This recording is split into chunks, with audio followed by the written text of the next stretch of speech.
Okay, so we are doing problem number 26. I'm going to start right here. This is the geometry review worksheet, the one that does not have multiple choice answers.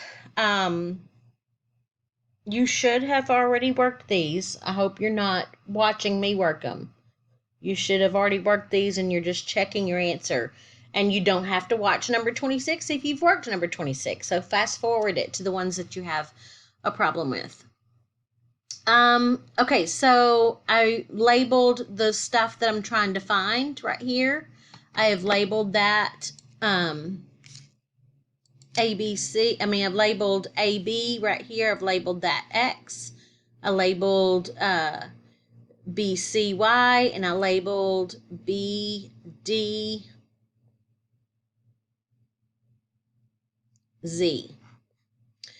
I'm going to use similar triangles to solve this, and I know that they're similar by angle similarity. Angle A right here is congruent to itself. That's the same angle used in both triangles.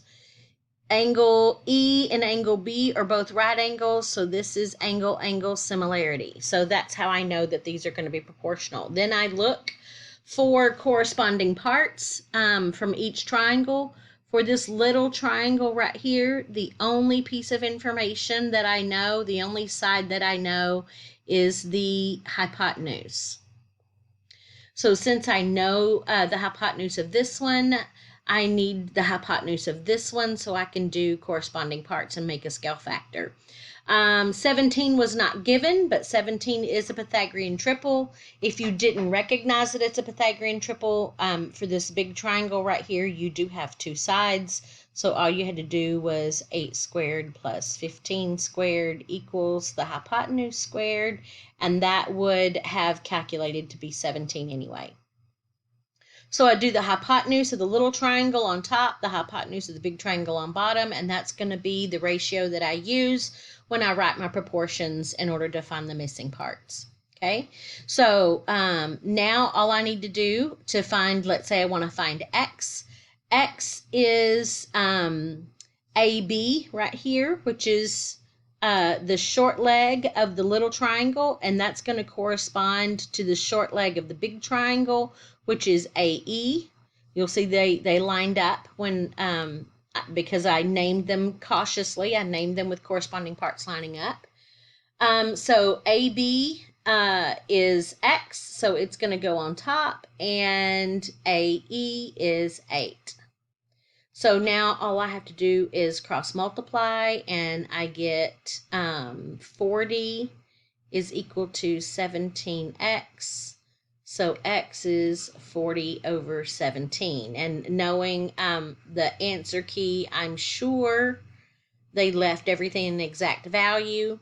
So I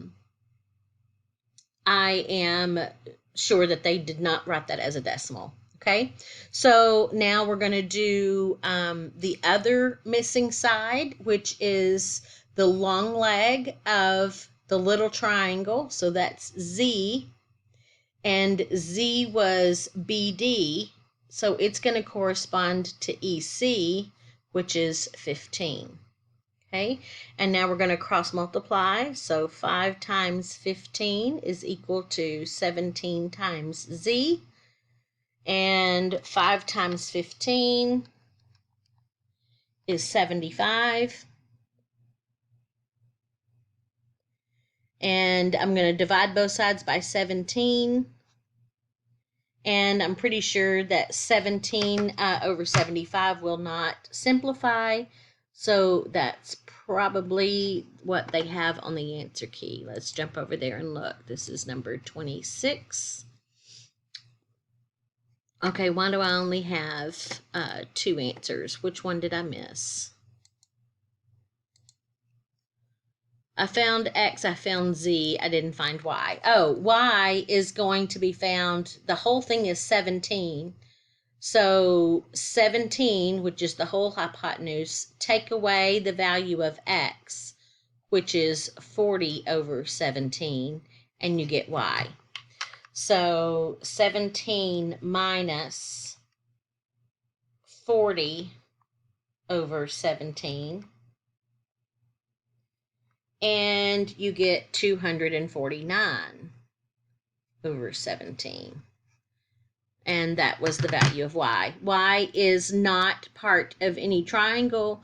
I think they were texting you to make sure you didn't think this was a geometric mean problem, because z right here is not the altitude, so you have to use similar triangles. But that was what they had for the answer, right? 249 over 17, yeah. Okay, so let's move on to number 27. Same kind of problem. I have the two triangles similar again by angle similarity, and angle A is congruent to angle C. So A and C, and I have them written down in corresponding places. And then looks like they share angle D up here. So D is the other angle that they share.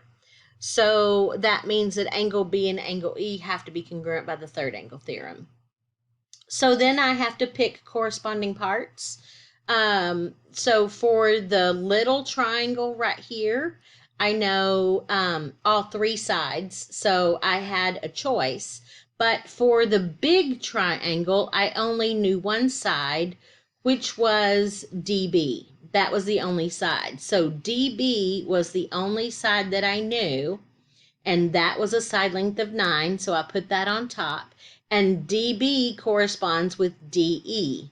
So DE, which is this one right here, goes on bottom.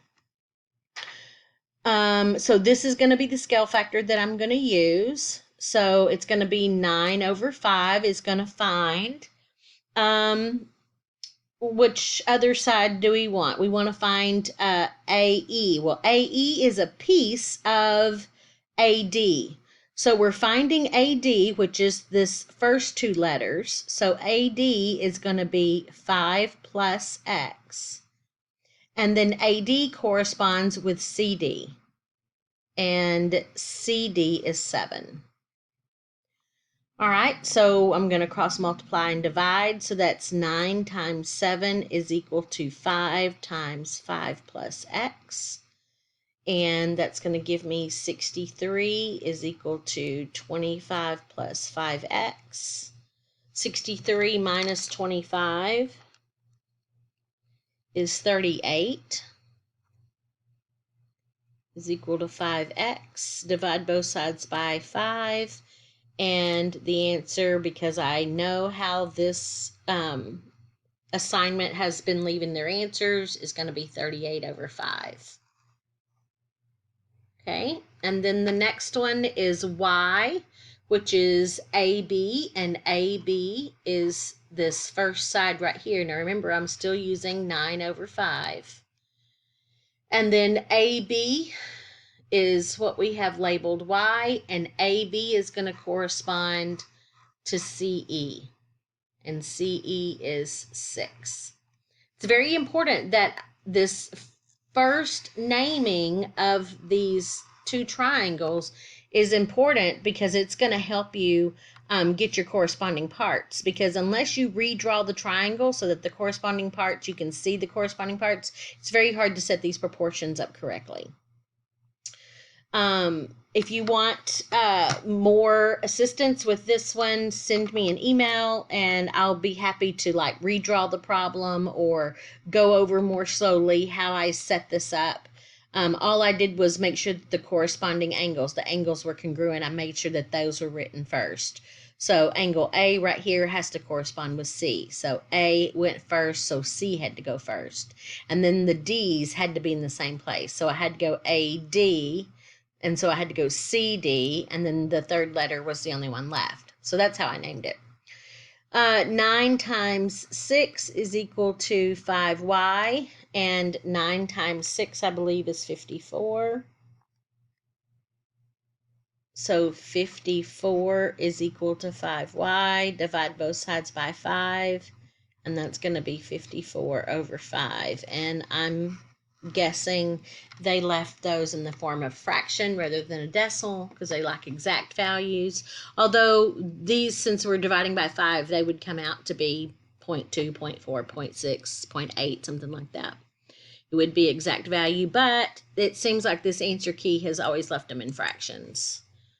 So there it is, 38 over 5 and 54 over 5. I like the fact that these are not always coming out to be nice numbers, because we do that so often in our problems that when students get decimals for the answers, they think they're wrong. So I like that this one didn't do that. Okay, number 28. Figure labeled as shown. Find the sum of the areas of the shaded regions. Find the sum of the areas. Okay, so I need, okay, so here, I first of all recognize that this was a 90-degree angle. Why is this a 90-degree angle? Well, here's where this angle right here intercepts this circle. So this arc right here, this arc, which is 180 degrees, is the intercepted arc for that angle. That's an inscribed angle. So I know that the angle is half of the arc. So if this is 180 degrees, then that angle right there has to be 90. So that is a right triangle. I mean, a right angle. Now, I also now know that AC is a right triangle because this angle is 90 degrees. And that means that the diagonal right here, 6, 8, 10, that's a Pythagorean triple. Pythagorean triple, 6, 8, 10. If you don't know that, then you could have done 6 squared plus 8 squared equals the hypotenuse squared, and then that would have calculated to be 10. I also know, because of a quadrilateral inscribed in a circle, that the opposite angles are supplementary. So if this one is 90, this one over here has to be 90, which means this also has to be a right angle. So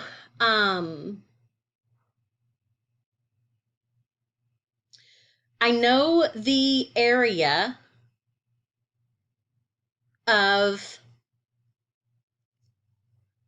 this triangle right here.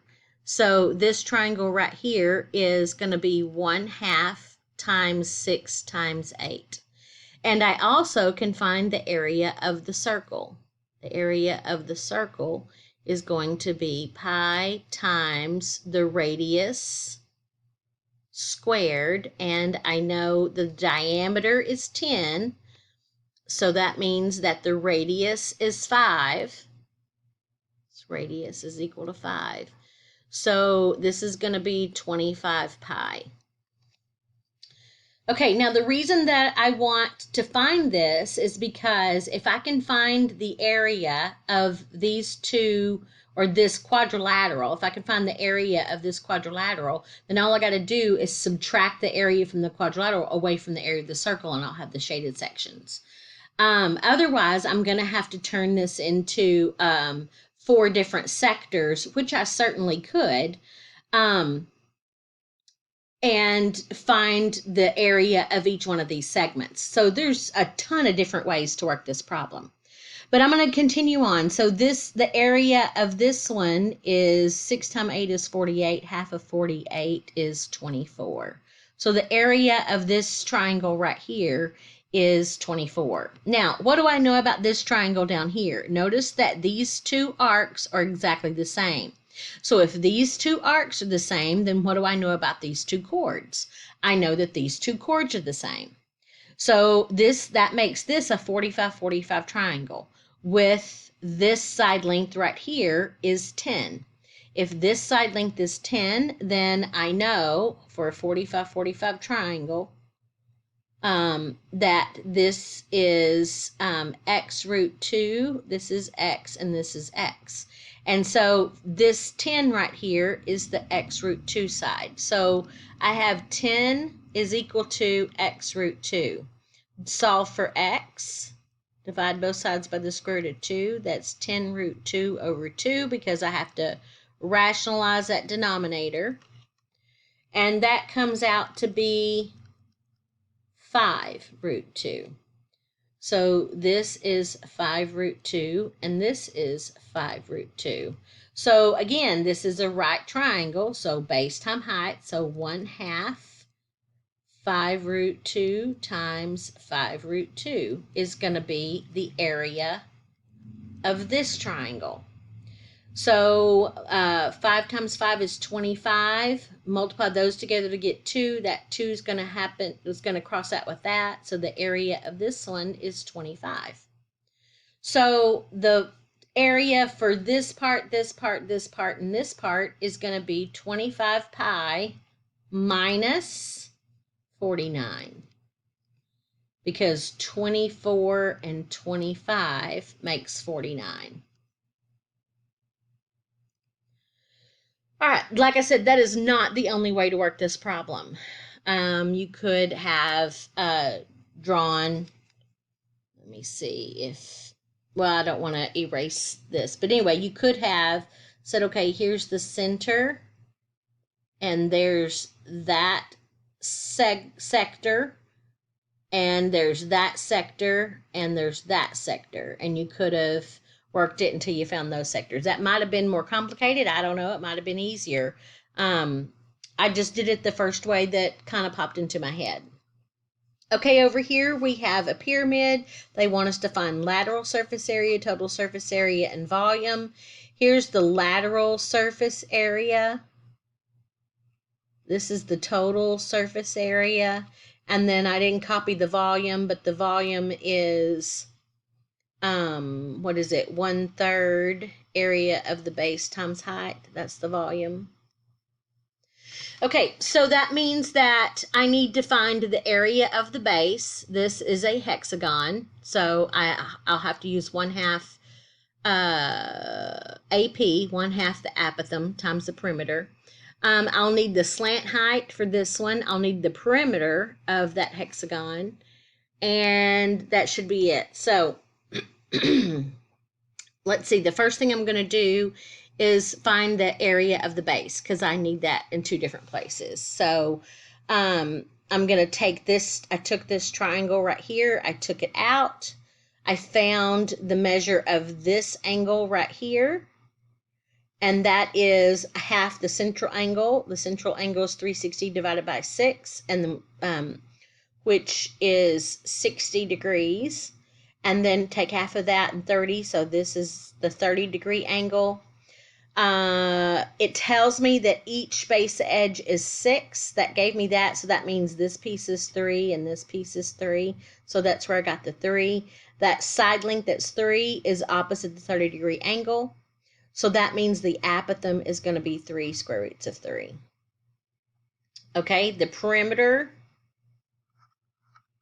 is 6 times 6. So I believe that's 36 because we have 6 sides and they're all 6. 1, 2, 3, 4, 5, 6. So 6 sides and they're 6 units long. So the perimeter is 36.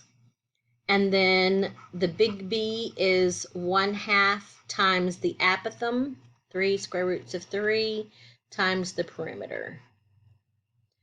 So that is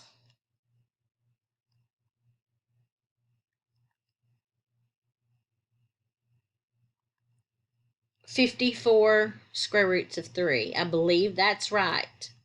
54 square roots of 3. I did half of 36 is 18, and then I said 18 times 3 gave me 54. And then the square root of 3 is attached. So that's the area of the base. Now I need the height that was given so I can find the volume. The volume is 1/3 times the base, 54 square roots of 3, times the height, 4 square roots of 3. So that's going to come out to be, those are going to cancel out. 54 times 4. It's going to come out to be 216. We'll check the answer here in just a second.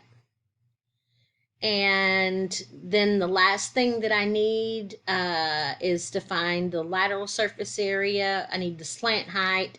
So the slant height is going to be, I've already found the apothem. The apothem is 3 square roots of 3.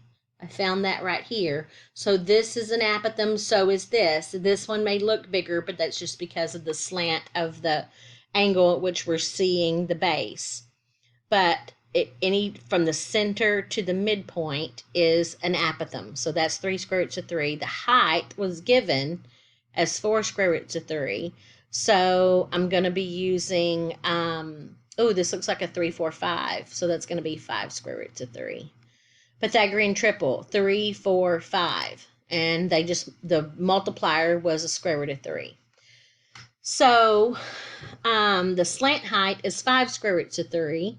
So the surface area is, the lateral surface area is going to be 1/2 times the perimeter times the slant height, which is 5 square roots of 3.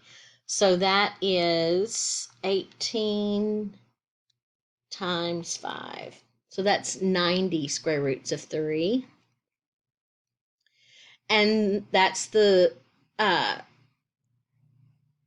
lateral surface area, and then the total surface area is going to be 90 square roots of 3 plus 54 square roots of 3, and that should be 144 square roots of 3. Let's go check our work. Number 28 and 29. 25 minus 49, 25 pi minus 49, 90 square roots of 3, 144 square roots of 3, and 216. So my work is correct. 25 pi minus 49, 90, 144, 216.